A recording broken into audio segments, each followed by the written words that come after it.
Hello, my friends. Welcome to EdTech with Adam. We're looking at some of the apps and programs we can use to do collaborative annotation or group reading in our classrooms.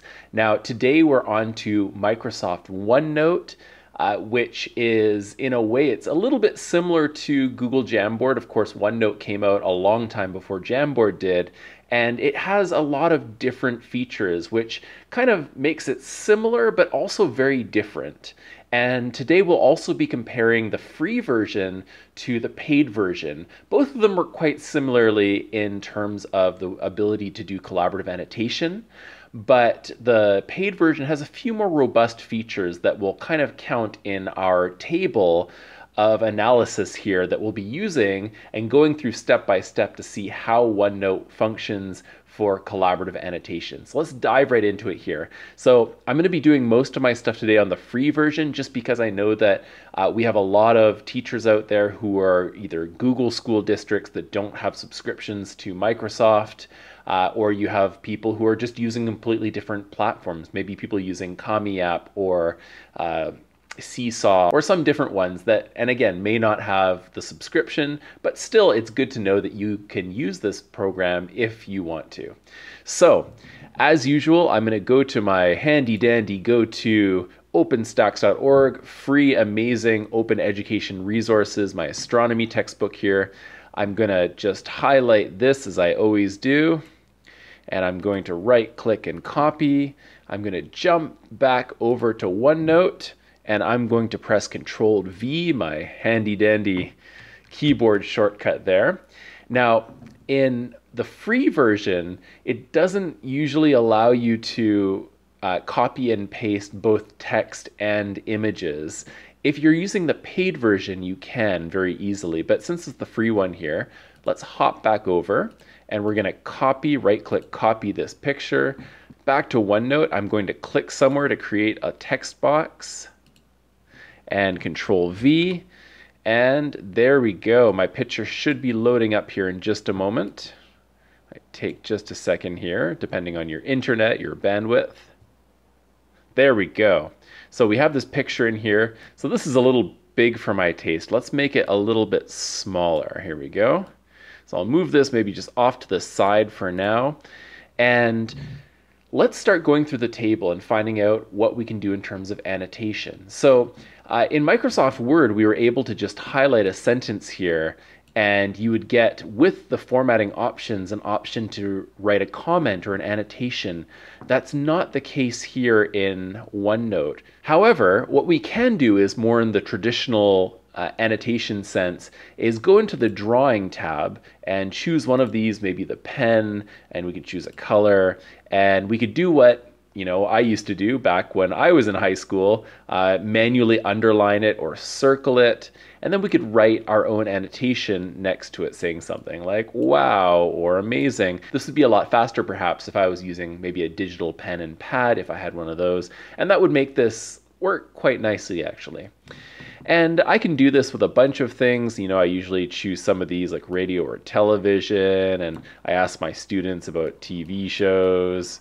And another thing to consider is that if you're doing something like, for example, for either some lower levels, or you're looking for just sort of a plain old whiteboard that you can use to collaborate with your class, this works perfectly fine, as you can see. And if you and your students are already comfortable with Microsoft products, then this is really no problem.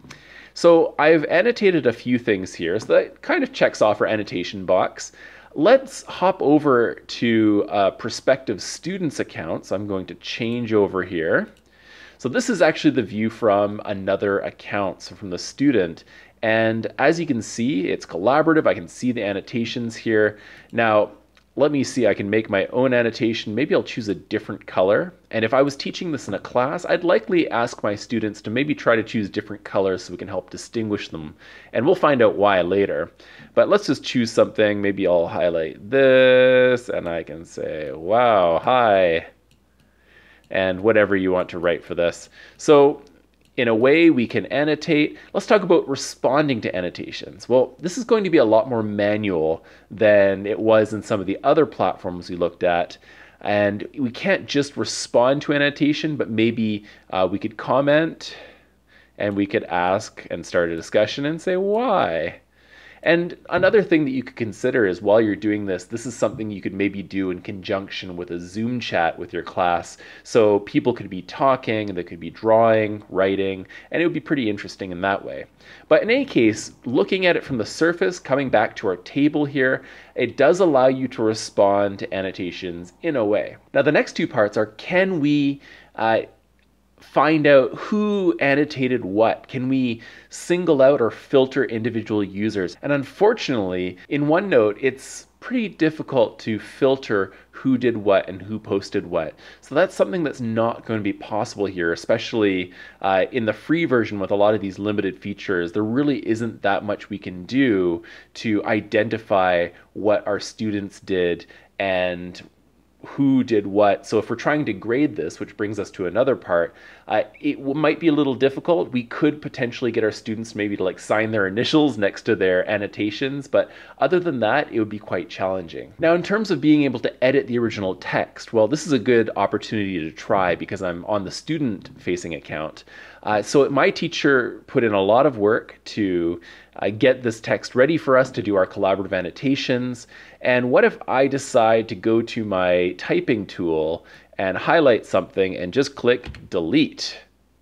Well, it looks like I can edit the original text and delete it. And well, this is great for collaborative writing. This is a group reading or collaborative annotation activity where likely the teacher is going to want the original piece for discussion kept intact. So this isn't really the best feature for collaborative annotation, but again, if that's what you're looking for, then that's great. Just probably not for this. Now let's talk about the types of annotations. So we've already established that we can do text, we can use these tools, we have highlighters, we have pens to do annotations and responses to annotations in a way. We've shown we can use pictures.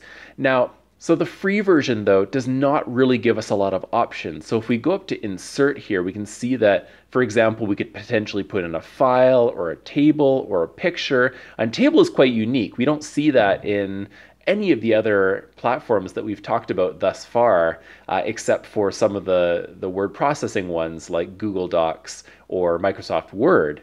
But this is also, it's a very unique feature. You can also link things, put in audio. So it checks off a lot of the boxes in the paid version. So let's just hop over and check out the paid version really quickly. So in the paid version here, we can see that we have a lot more robust features. Not only can we insert the table and the file and pictures like we saw before, but we can also put in spreadsheets. We can do screenshots, screen captures. You can bring in pictures, online pictures. We can talk about online video, like you can bring in YouTube videos or a video from a file. You can record video and audio right here to put in it. So there are an awful lot more features in the paid version. In the free version, however, we don't get all of that. So the boxes I've put here in the table are kind of half checked. So you can in the paid version, you cannot get that many in the free version.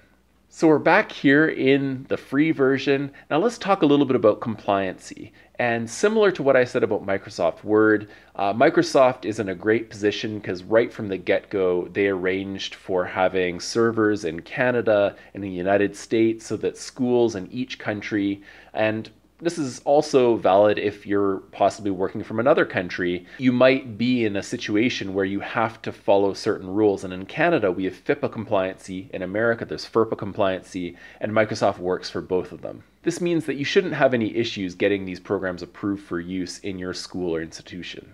In terms of importable resources, as we pointed out, really if you screen capture, you can import almost anything into here, just like Jamboard. And also in the paid version, it has a lot more official features for example, importing tables and spreadsheets and stuff like that. Finally, in terms of interoperability, this is a really important thing. Would it work in your school? And this depends on what your school is using in terms of learning management systems.